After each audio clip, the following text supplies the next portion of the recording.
कैसे यह इतना ज़्यादा एवरेज देती है कि स्कॉर्पियो और फॉर्च्यूनर भी फीकी पड़ जाती है। केवल यही नहीं, आप एक बटन से इसका प्राइवेसी कर्टन भी रेज कर सकते हैं। अच्छी ग्राउंड क्लियरेंस मिलती है, मगर ये अगर कम लगे तो भीतर एक बटन दबाइए और गाड़ी अपने आप ऊपर लिफ्ट हो जाती है। अगर आपको इस तरफ की सीट एडजस्ट करनी है तो उसके लिए भी बटन यहाँ पर मौजूद है, उसे दबाकर आप इस तरफ की सीटों को भी खुद एडजस्ट कर सकते हैं। एसयूवी इंडियंस को बहुत लुभाती है, लेकिन उसके रीजन्स अलग हैं। किसी को अच्छी ग्राउंड क्लियरेंस चाहिए, किसी को अच्छा प्रेजेंस चाहिए, किसी को लग्जरी चाहिए और किसी को चाहिए एक top class status symbol SUV. और मर्सिडीज GLE 450 इस मामले में बेस्ट चॉइस बनती है। मगर क्यों बनती है, ये समझते हैं। आखिर यह एसयूवी दूसरों पर भारी क्यों पड़ जाती है। मैं हूं आपका होस्ट अमित और आप देख रहे हैं आस्क कार गुरु। पहले बात करेंगे एक्सटीरियर, इंटीरियर, बूट स्पेस, फिर बात करेंगे इंजन के बारे में और आखिरी में बात करेंगे कैसे यह इतना ज़्यादा एवरेज देती है कि स्कॉर्पियो और फॉर्च्यूनर भी फीकी पड़ जाती है। मर्सिडीज है, लोगों को ऐसे ही पसंद आ जाती है, भले कितनी सिंपल क्यों ना हो। यहाँ पर मर्सिडीज का बड़ा सा लोगो दूर से दिख जाता है कि पीछे से कोई आ रहा है। नीचे आपको ग्रिल मिलती है, क्रोम की लाइनिंग, कैमरा और पार्किंग सेंसर्स भी मौजूद है पार्क असिस्ट की वजह से। और यहाँ भी एक छोटा सा लोगो मिलता है। बोनेट क्लीन और स्लीक है, बीच में दो कर्वी लाइन जरूर मौजूद है, मगर इस स्लीकनेस में ही अच्छाइयाँ छुपी है। वो ये कि यह बहुत कंफर्टेबल और बहुत बेहतरीन दिखती भी है। यहाँ पर आपको मल्टी बीम LED हेडलैम्प मिलते हैं, जिसकी रोशनी भी काफ़ी बेहतर है। साइड प्रोफाइल में देखो, यहाँ पर आपको 20 इंच के AMG परफॉर्मेंस अलॉय व्हील्स मिलते हैं। ये 5 स्पोक अलॉय व्हील्स देखने में जितने कूल है, उसके पीछे दिए हुए बड़ी साइज के डिस्क ब्रेक इसका स्टॉपिंग डिस्टेंस काफ़ी कम कर देते हैं। अच्छी ग्राउंड क्लियरेंस मिलती है, मगर ये अगर कम लगे तो भीतर एक बटन दबाइए और गाड़ी अपने आप ऊपर लिफ्ट हो जाती है। ORVM में इंडिकेटर और कैमरा और साथ ही नीचे प्रोजेक्टर भी मौजूद है। ग्लास एरिया बहुत बड़ा और वेल टिंटेड ग्लास मिलते हैं आपको, ताकि भीतर कूलिंग में कोई शिकायत ना मिले। और बड़ी सी रूफ रेल और पीछे आपको एक पैनोरामिक सनरूफ भी मिलती है। और पीछे का टायर थोड़ा अलग है आगे वालों से। GLE 450 के अगर रियर की बात की जाए तो ये नॉर्मल सी क्रोम की लाइनिंग दे रखी गई है, बहुत सिंपल है। नीचे भी आपको क्रोम मिल जाता है, 2 exhaust note, parking sensor, camera, defogger, wiper, high mount stop lamp, सब कुछ बोरिंग सा है। मगर एक्चुअल में जब रात में ग्लो करती है तो ये टेल लैंप असेंबली बहुत शानदार दिखती है। ऊपर से 4x4 के ऑप्शन शो करने के लिए मौजूद है यहाँ पर 4मैटिक की बैजिंग, जो बताता है कि यह ट्रू ऑफ रोडर भी है। बूट स्पेस की बात कर ले, 1 टच ओपन हो जाता है और यहाँ पर इतनी जगह मिल जाती है कि आप आसानी से 3 बड़े सूटकेस और 2 बैग कैरी कर सकते हैं। फिर भी ज़्यादा जगह की जरूरत पड़े तो 1 टच आप रियर सीट को डाउन कर सकते हैं। बूट एक्सेस करते समय आपको पूरी गाड़ी खोलने की जरूरत नहीं है। वैसे ही बंद करते समय आप चाहे तो एक साथ ही पूरी गाड़ी बंद भी कर सकते हैं एक बटन के थ्रू, या आप केवल बूट भी बंद कर सकते हैं। और हाँ, जेस्चर वाली सुविधा भी उपलब्ध है इसे खोलने और बंद करने के लिए। GLE में कुछ चीज़ें आप नोटिस करेंगे। एक तो ये ब्राइट इंटीरियर, इसके अलावा 2 और टोन में अवेलेबल है। यहाँ पर वुडन फिनिश रियली काफ़ी अच्छी लगती है। यहाँ भी AC वेंट और इस साइड भी हाँ हम मिस कर रहे हैं वो टिपिकल टर्बाइन स्टाइल। लेकिन यहाँ पर आपको डुअल जोन क्लाइमेट कंट्रोल आगे और डुअल जोन ही पीछे भी मिलता है। Wireless charger, Type-C, 2 USB port इधर, कप होल्डर्स और इवन इस पैनल पर भी आपको बहुत सारी चीज़ें मिल जाती हैं, जैसे वॉल्यूम कंट्रोल, म्यूजिक सिस्टम के लिए, नेविगेशन का बटन, रेडियो, टेलीफोनी के। इसके अलावा अराउंड व्यू कैमरे से रिलेटेड बटन्स मिल जाते हैं, व्हीकल से रिलेटेड इन्फॉर्मेशन मिल जाती है, जिसमें कि आप गाड़ी को ऑफ रोडिंग करना चाहे तो उससे रिलेटेड, या car wash mode, manual shifting mode, electronic stability programs के फंक्शंस और HUD डिस्प्ले के इंफॉर्मेशन मिल जाती है। और यहाँ पे एक बटन एक्स्ट्रा दे रखा गया है जिसे आप कस्टमाइज कर सकते हैं। इसके अलावा टच पैड तो है ही, आपको जैसे यूज करना चाहे वैसे आप इसे यूज कर लें, इससे अच्छी क्या बात हो सकती है। और हम बात करें यहाँ पर ये मौजूद है इस कार के ग्राउंड क्लियरेंस बढ़ाने का जादुई बटन। हाँ, ये जादुई बटन इसलिए कह रहा हूँ क्योंकि ये एयर सस्पेंशन सेटअप के साथ आती है। अगर आपको बहुत ज़्यादा ऊंचे जगह से निकलना पड़े तो आप एक बटन से इसको और ऊंची कर सकते हैं और ये गाड़ी धीरे धीरे ऊपर चढ़ती चली जाएगी और जगह आपके लिए बन जाएगी। और हाँ, यहाँ भी काफ़ी जगह मौजूद है टाइप सी USB पोर्ट के साथ में। और सीट्स की बात की जाए, हाईली कंफर्टेबल सीट्स हैं। इस पर आपको वेंटिलेशन और हीटिंग दोनों के ऑप्शन उपलब्ध है।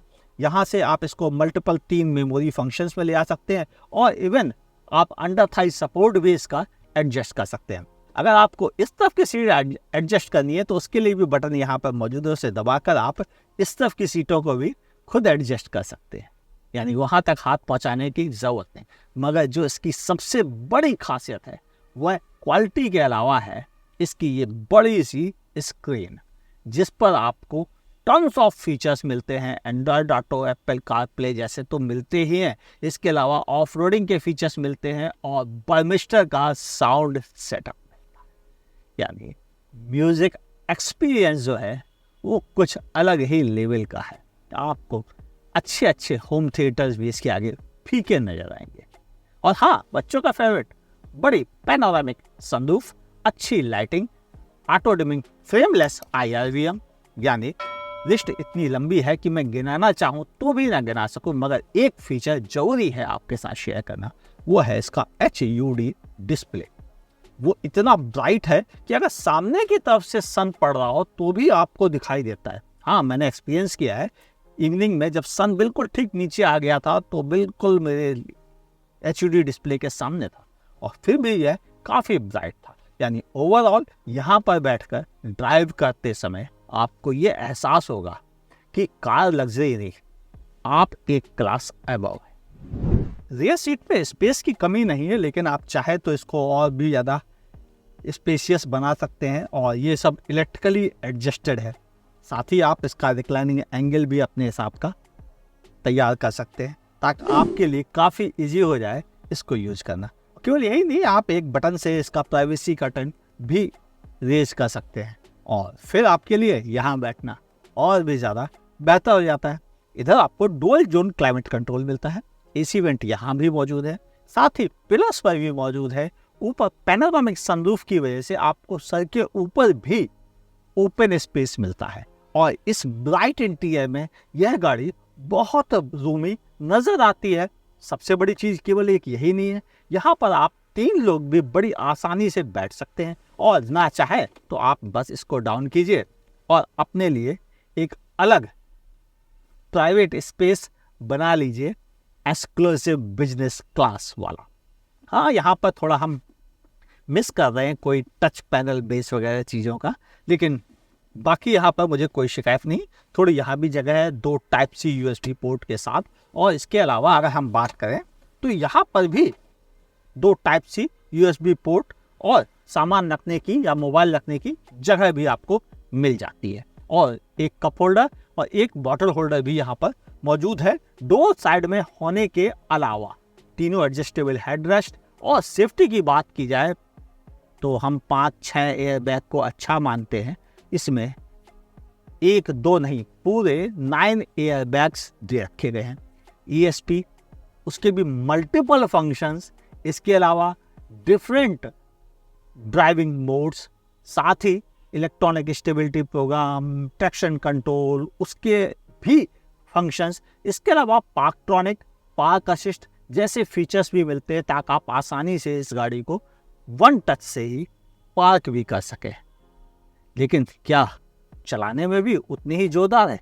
चलते हैं ड्राइव पर। मर्सिडीज GLE 450 4मैटिक, हाँ ये इस गाड़ी का पूरा नाम है। देखो, पहले बात करें विजिबिलिटी की तो वह है टॉप क्लास। बोनट में हल्का सा दिख जाता है आपकी सीटिंग पोजीशन के अनुसार। ऊपर से ORVM, IRVM सबसे अच्छा व्यू मिलता है। ऊपर से डिफरेंट मोड के बटन्स मिल जाते हैं जिससे आप गाड़ी की भी इंफॉर्मेशन ले सकते हैं। विजिबिलिटी के बाद हम बात करते हैं इसके राइड क्वालिटी की।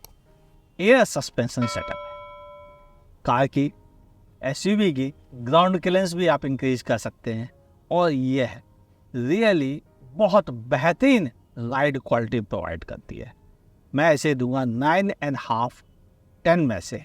ये SUV है, उसके बावजूद इतनी बेहतरीन राइड क्वालिटी। हैंडलिंग अच्छी है 9, काश थोड़ा और बेहतर होती तो और मज़ा आता, लेकिन बॉडी रोल भी है क्योंकि SUV है, वो भी anti roll over mitigation system होने के बावजूद भी थोड़ा बॉडी रोल है। स्टीयरिंग फीडबैक क्रिस्प है, अच्छा है, लेकिन स्टीयरिंग थोड़ा एक्स्ट्रा लाइट साइड पर है। आप स्टीयरिंग को इलेक्ट्रिकली एडजस्ट भी कर सकते हैं अपने हिसाब से, चाहे टिल्ट या टेलीस्कोपिक, जैसे चाहे वैसे आप एडजस्ट करते हैं। पीछे पैडल शिफ्टर दे रखे गए हैं जिन्हें यूज़ करना रियली इजी भी है और कुछ खास कंडीशन में जब आप ऑफ रोडिंग वगैरह कर रहे हो तो यह बहुत काम आता है आपके। एर्गोनॉमिक वाइज हर चीज़ वेल शॉर्टेड है। स्क्रीन अगर दूर है तो यहाँ से आप इसे यूज कर सकते हैं, यानी एर्गोनॉमिक वाइज फुल 10 on 10 बगैर किसी संकोच के। और अब बात कर ले कार के इंजन के बारे में। 1-2 नहीं, 6 सिलेंडर 3 लीटर पेट्रोल इंजन मिलता है आपको इसके साथ में, और यह इनलाइन 6 सिलेंडर है। पावर देता है आपको 385 PS की, और मिलता है आपको थोड़ा बहुत नहीं, पूरे 500 Nm का टॉर्क। और यह पेट्रोल इंजन सिर्फ 5.6 सेकेंड में 0 to 100 स्पीड पकड़ लेता है।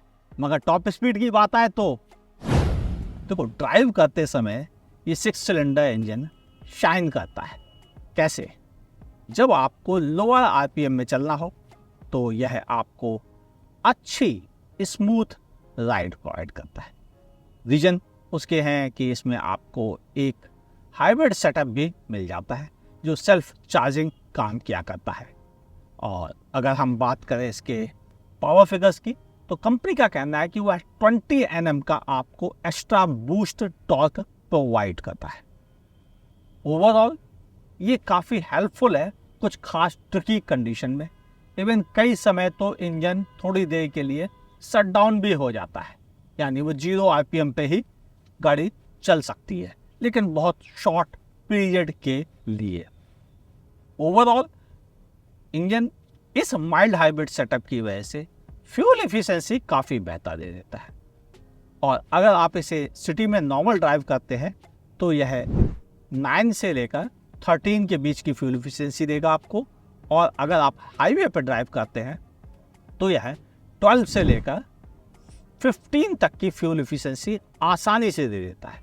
अगर आप इसे क्रूज कंट्रोल पे 80 या 100 की स्पीड पे चलेंगे तो 9 स्पीड गियर बॉक्स 100 की स्पीड पर आपको बहुत अच्छी फ्यूल एफिशिएंसी 15-16 किलोमीटर पर लीटर की प्रोवाइड कर देगा, जो कि कई बड़ी SUVs भी नहीं दे पाती हैं।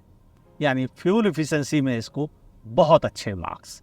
और स्मूथनेस का क्या कहना, चूंकि इनलाइन है तो हाई RPM पर भी यह उतना वाइब्रेशन नहीं देता है जितना नॉर्मली V सिस्टम में, मतलब V6 अगर होता तो ज़्यादा नॉइज़ और वाइब्रेशन मिलता कंपेरेटिवली इस इनलाइन सेटअप के, जो ज़्यादा स्मूथ और रिलायबल भी होता है। यानी इंजन के लिए फुल मार्क्स मैं 10 on 10 कहना पसंद करूँगा। सिटी में ड्राइव करना बहुत ईजी है, जैसे कि मैं इस समय U-टर्न ले रहा हूँ और काफ़ी हैवी बिजी रोड्स हैं और मुझे कोई ऐसी बड़ी दिक्कत नहीं, वो भी तब जब यह गाड़ी काफ़ी भारी भरकम और बड़ी है। यानी ड्राइव करने के मामले में यह कार SUV कहीं ज़्यादा कंफर्टेबल है, इजी टू ड्राइव है। और उसके रीज़न जो है वो सबसे बड़े यही है कि विजिबिलिटी बहुत अच्छी है और आप पूरी तरह से कॉन्फिडेंस में चलते हैं। और इसके अलावा आपको डिफरेंट ADAS के फंक्शन, जिनमें एक्टिव ब्रेक असिस्ट और ब्लाइंड स्पॉट डिटेक्शन जैसे फीचर्स मिलते हैं। अफसोस की बात है कि इसमें एडास लेवल 2 वाले adaptive cruise control, lane keep assist जैसे फीचर्स मिसिंग है, जो कि अब सस्ती गाड़ियों में भी आने लगे हैं। ये थोड़ा चुभता है। मर्सिडीज प्लीज़ यहाँ पर कम से कम एडास के मामले में एक लेवल तो ऊपर आना बनता है। चलिए बाकी बातें करते हैं। कंक्लूजन में GLA की प्राइस है 1.10 crore rupees as a ex showroom. हाँ, यह प्राइस जरूर थोड़ी सी ज़्यादा है, और अब जब इसके कॉम्पिटिटर बचे नहीं है, इसीलिए यह शायद सबसे अच्छी बिकने वाली SUV में से एक बन गई है। रीजन लग्जरी, दूसरा रीजन क्वालिटी, तीसरा रीजन सेफ्टी, और चौथा रीजन है मर्सिडीज की ब्रांड गुडविल इंडिया में। शायद इसी वजह से लोग GLE को अपनी फ्लीट में शामिल करते हैं कहीं भी आने जाने के लिए। आपको ये इन्फॉर्मेशन कैसी लगी लिखिएगा नीचे कमेंट सेक्शन में। वीडियो पसंद आया हो तो लाइक करने में संकोच मत कीजिएगा, और अगर आप फेसबुक पे देख रहे हैं तो मेरे पेज को लाइक फॉलो करना ना भूलिए। यूट्यूब पे देख रहे हैं तो मेरे चैनल को सब्सक्राइब कीजिए, बगल में दी हुई नोटिफिकेशन बेल दबाइए, उसके और नोटिफिकेशन ऑप्शन को दबाइए, और फॉलो कर लीजिए मुझे एक्स पर, जिसे पहले ट्विटर कह के बुलाते थे।